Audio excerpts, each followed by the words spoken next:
Hey, you busy? Mm-mm. Okay, let me run something past you real quick. One of the most groundbreaking, life-changing transitions that has occurred in my life is truly experiencing God in certain areas for myself. The best thing in the world my mother could have ever done for me was introduce me to God. The best thing that I could have done for myself is to be intimate enough to experience Him for myself. It actually is a totally different experience when you are not leaning on the faith of someone that you trust, when you are not dependent upon the prayers being only answered if a certain person prays for you. There is something so freeing about knowing God, knowing what He stands for, knowing that He literally, the Bible says that the Lord is my shepherd. When you literally understand Him differently for yourself, it is groundbreaking. And that is the derivative and the foundation of the fruit that I'm currently eating from.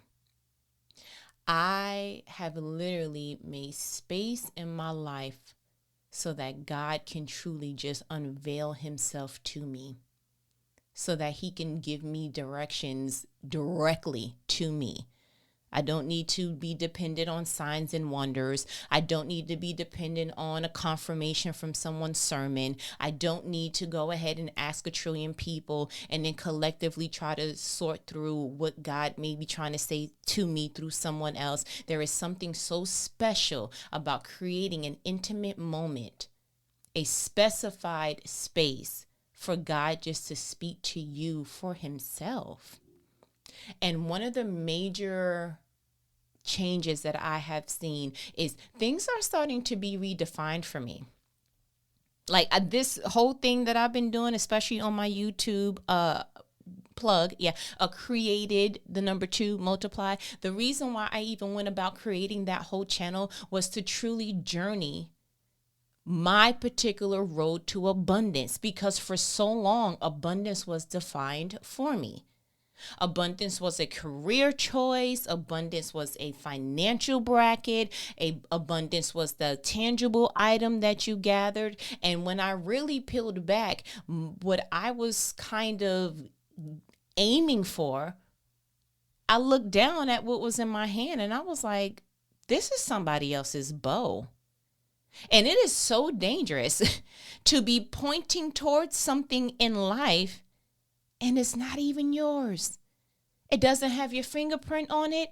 It doesn't have your personality attached to it. It didn't consider the calling that God put on your life. It doesn't make room for the purpose that God has for you. You are literally sometimes, if not careful, living through this thing called life, aiming for things with your mother's bow, with your the person that you look up to's arrow. And you're like, but you know what? It's not that it's bad altogether. It's just that it's not for you. And so it is as dangerous as trying to wear stilettos in 3 sizes too small because they were worn by someone that you really, really looked up to. There is a danger in not understanding not only yourself, but understanding God and how He moves for you and in your life. There is a danger in reading the Bible, understanding what your true beliefs are, and not having a true understanding in context of what He's trying to say. For example, how many times have you heard the saying, "Be still and know that I am God"? Oh my goodness. I've had things from stories that I really loved that had statues with it. I know by heart, Psalms 46:10. Like I could tell you in a minute, be still and know that I am God. But if I were to ask you a follow-up question of what does that mean? The average person, and I'm going to go ahead and raise my hand, the right hand to be exact, to go ahead and be accounted in that particular consensus. The average person would think that that means do nothing, God has you. Do absolutely nothing, and God's going to fight the fight for you. It's almost like God is low-key, like, you stay right there, I got it, and He rolls up His proverbial sleeves, and He gets to slaying all the Goliaths in your life.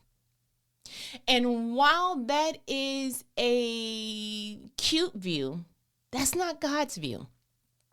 When I was reading Exodus 14, when the Israelites were being chased by Pharaoh after he realized he made a terrible mistake, I was reading it and I said, ooh, looks like Moses made the same mistake. So let's go ahead and read real quick. Exodus 14, I read in the NLT version. I'm going to pick up once the Israelites realize,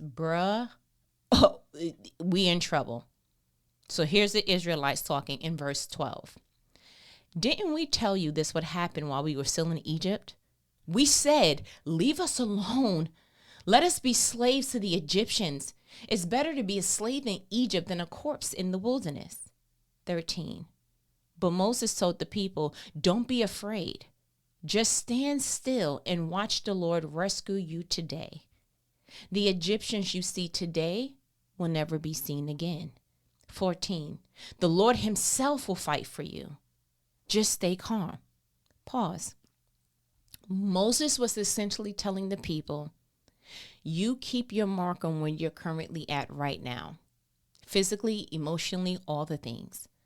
But the one thing that he said to do was not be afraid, but just stand still and watch the Lord rescue you today. You don't have to do anything.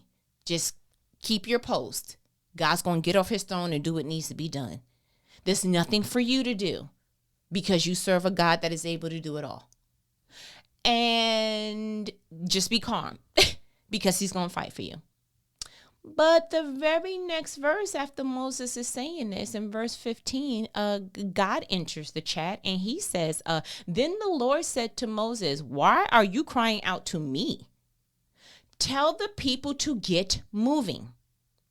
Pause.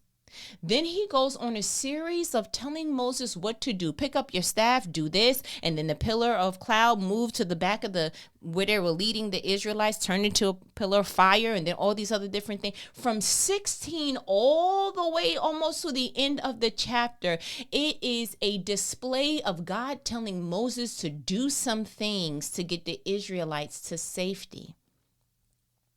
I believe that we have more Moseses in our lives than we care to admit.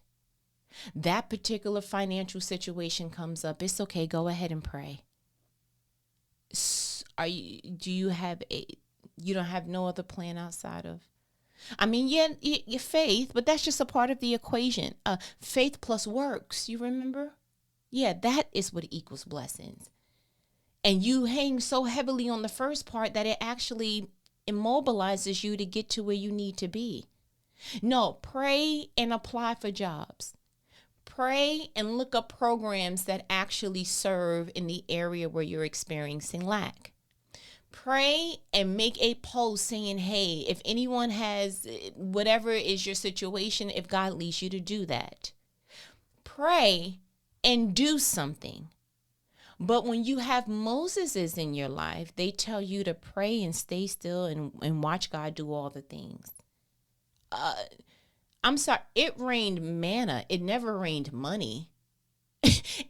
And that was a one-time documented situation in all history of humankind. So why is it now that we have gone to this lazy kind of faith where it looks like I do nothing, I watch God do everything? That is what you call a babe in Christ. Yeah, a babe in that babies, we fully accept that they can do nothing for themselves. We fully accept that they're not coming out like INDEP. We already know they're not going to be independent. We have the knowing and we have accepted that. But it's one thing for a 1-month-old not to hold their bottle. It's another thing for a 1-year-old not to hold their bottle. That's when we start to look at like, no, either you're going to pick up your bottle or you're not going to eat. And I think in some regard, that's how God also sees us. That's how God also maneuvers through our lives. There's one thing that he understands. Okay, you know what? You are naive in this area. You don't have all the knowing just yet. There's just some things you got to relearn. There's some things that you have to gain a better understanding of. And so in this area, I will meet you where you are. But when it comes to a time that he knows you can do some stuff, it sounds a lot like him saying, why are y'all crying out to me? Tell the people to get moving. I hear the tone in that. I hear the wisdom in that. I understand the perspective in that. Because at first, when I first read it a long time ago, I was like, God, that was kind of harsh.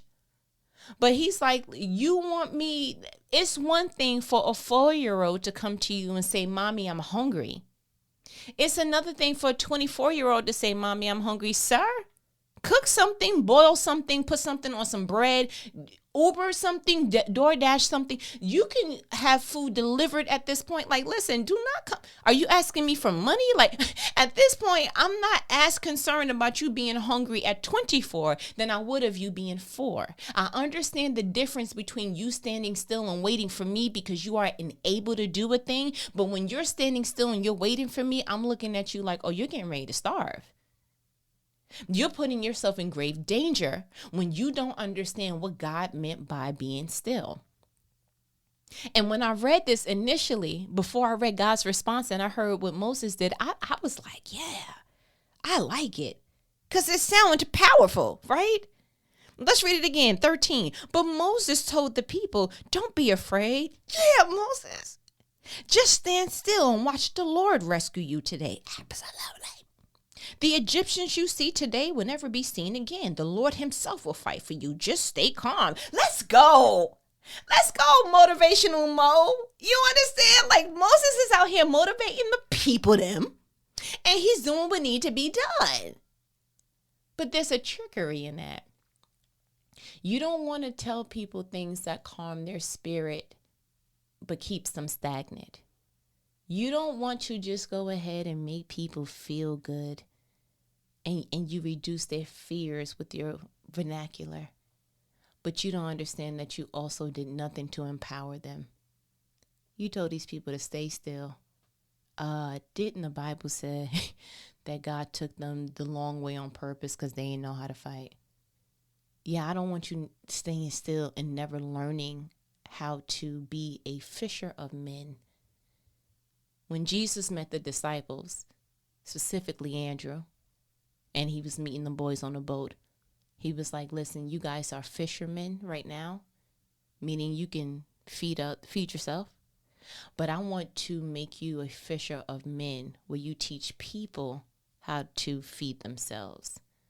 I believe that is the same context in which God wants us to live life. Not only for ourselves, to teach other people, but he is not a God that's looking to just go ahead and keep spoon feeding you as if you are a couple of months old. It's like at some point, he wants you to be strong enough and knowledgeable enough that you know how to feed yourself, understanding that he will always be the source. And then you are entrusted to teach other people how to feed themselves. You don't need to keep going to the prayer line. Too much? Let's keep going. You don't need to keep calling somebody 2-3 o'clock in the morning crying. You don't need to keep, hear the operative word, keep doing that. Understanding if that's where you are, that's not where you should stay. So if we need to redefine and have a better understanding on what God meant by stillness, what do? What we usually don't do, which is go back to when God said it and read it in its full context. The reason why there's a lot of misunderstanding, it's the same thing like what's the news stations and everything. People take a snippet of something and they turn it into like, what? That's not even the context in which that was said.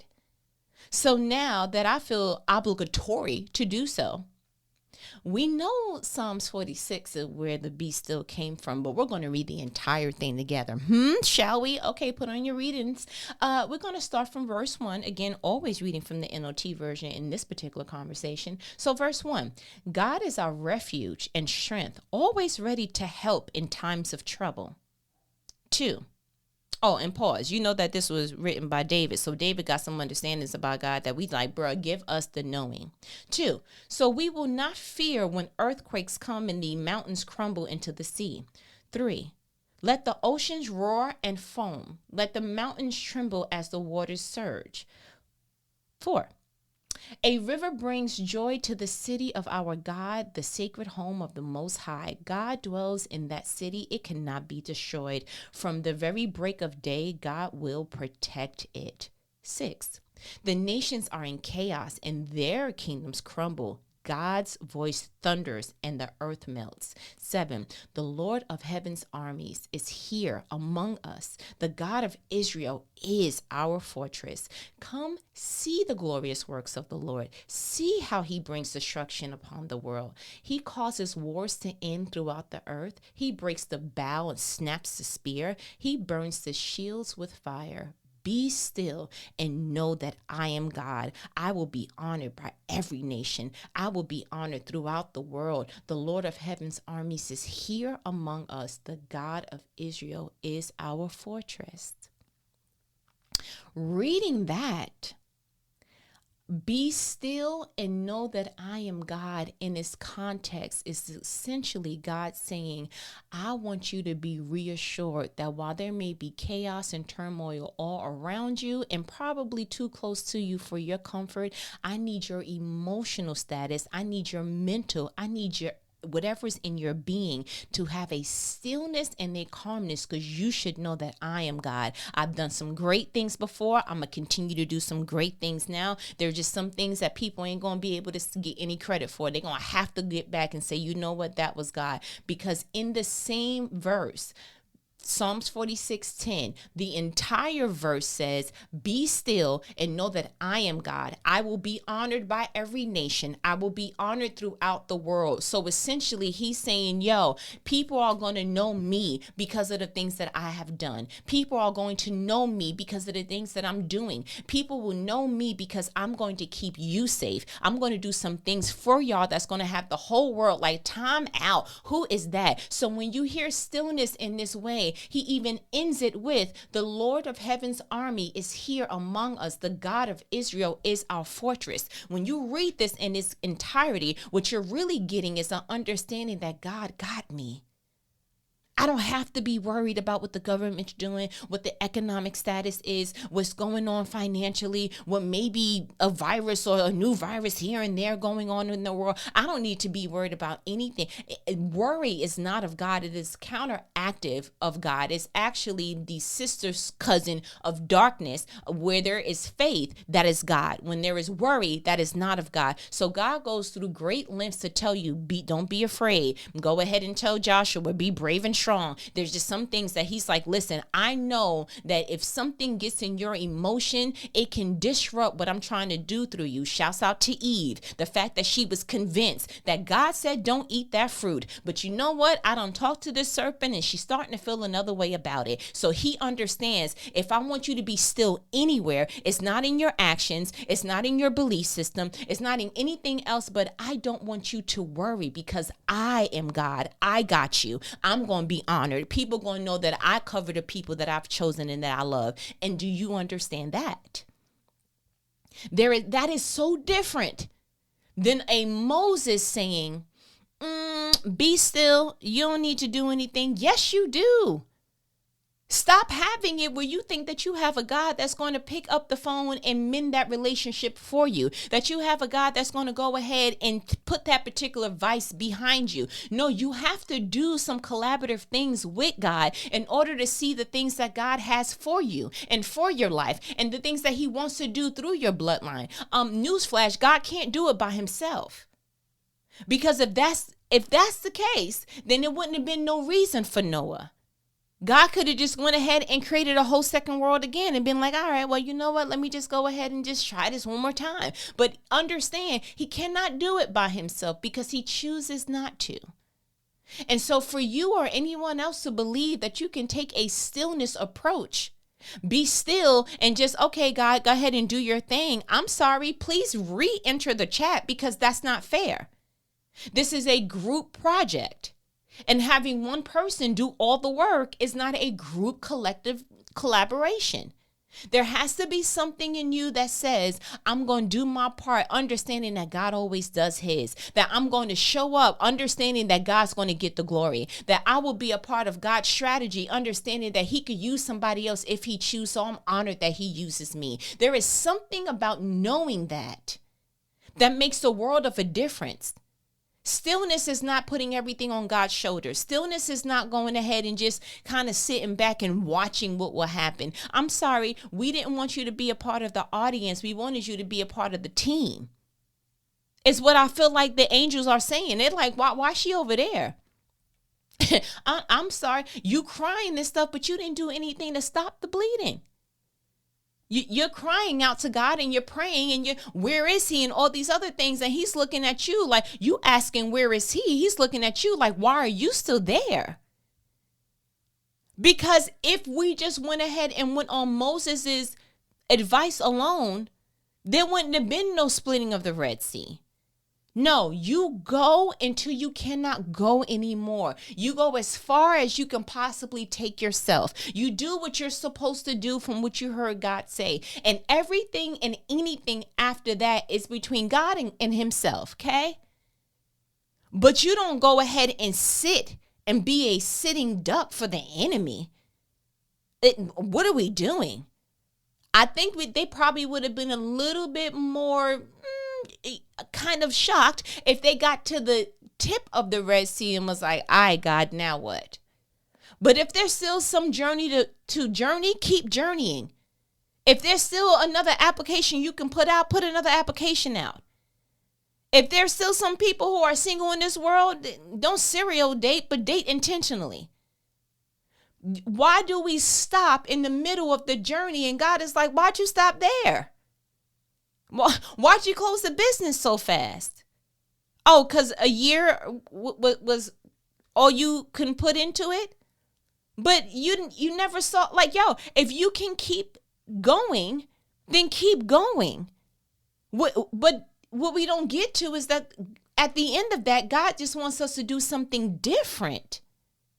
Because up until this point, Moses didn't have to use his staff in that way. Moses didn't have to do all the things that God asked him to do after he went as far as he could go. So let's revisit that. Exodus 14, let's pick up at verse 15 when God started talking. Then the Lord said to Moses, why are you crying out to me? Tell the people to get moving. 16, pick up your staff and raise your hand over the sea. Divide the water so the Israelites can walk through the middle of the sea on dry ground. 17, and I will harden the hearts of the Egyptians, and they will charge in after the Israelites. My great glory will be displayed through Pharaoh and his troops, his chariots and his charioteers. 18, when my glory is displayed through them, all Egypt will see my glory and know that I am the Lord. 19, then the angel of the Lord, who had been leading the people of Israel, moved to the rear of the camp. The pillar of cloud also moved from the front and stood behind them. 20. The cloud settled between the Egyptian and Israelite camps. As darkness fell, the cloud turned to fire, lighting up the night. But the Egyptians and Israelites did not approach each other all night. 21. Then Moses raised his hand over the sea, and the Lord opened up a path through the water with a strong east wind. The wind blew all night, turning the seabed into dry land. Pause. You don't even understand that God has more for you to do because you decided, I'm just going to sit right here and be in this act of stillness and see what God does. No. If you obviously are in a pickle, then maybe God chose this moment to do something new through you. He's going to do his part, But maybe he's choosing this segment of your life to show you another side of him and yourself.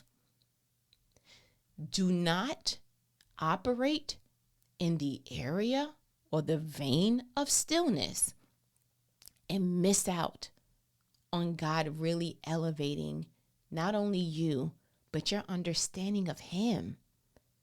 Stillness is God saying, don't you even worry about it. I got you. But let us go together and attack this Red Sea together. Yet together, let's attack this. But I want you to go out and go forth in the vein of, this ain't even a fair fight because y'all don't even understand. I'm not even doing this Red Sea thing by myself. Whatever your Red Sea moment is, please don't forfeit it because you decided to select the armor of stillness. That is not, please don't do that. That is not how God intended for this to go. He wants you to not be afraid. There's where stillness is activated. He wants you to stay calm. That's where stillness is activated. But in your actions, nothing should be still. Nothing. Because God is getting ready to go ahead and show you, like pounding on his chest real quick, like watch how we getting ready to turn up together. You understand? But all right, listen. I feel like you got what you needed. Oh, I didn't give you a challenge. You already knew the challenge. The whole conversation is the challenge. Okay, I'm going to give you a challenge. Listen, look at the areas of your life where you feel like, God, I just don't know what to do. And calm your emotions down enough. Activate stillness to hear from God on what you should be doing with him. There is always a message in the midst of being still. There is always a message when you silence all the turmoil that could be going on within you. When you silence that and put stillness in that, watch how that message resurfaces and gives you a whole nother set of blueprint on what God wants you to do with him. Okay, well, you got your challenge. And guess what? I feel like you got what you needed, okay? You know what these conversations are. Shoot. They are life-provoking conversations that not the average person's going to have with you, but who your favorite homegirl. YouTube, created, 2, multiply. Patreon, strive in, the letter N, inspire.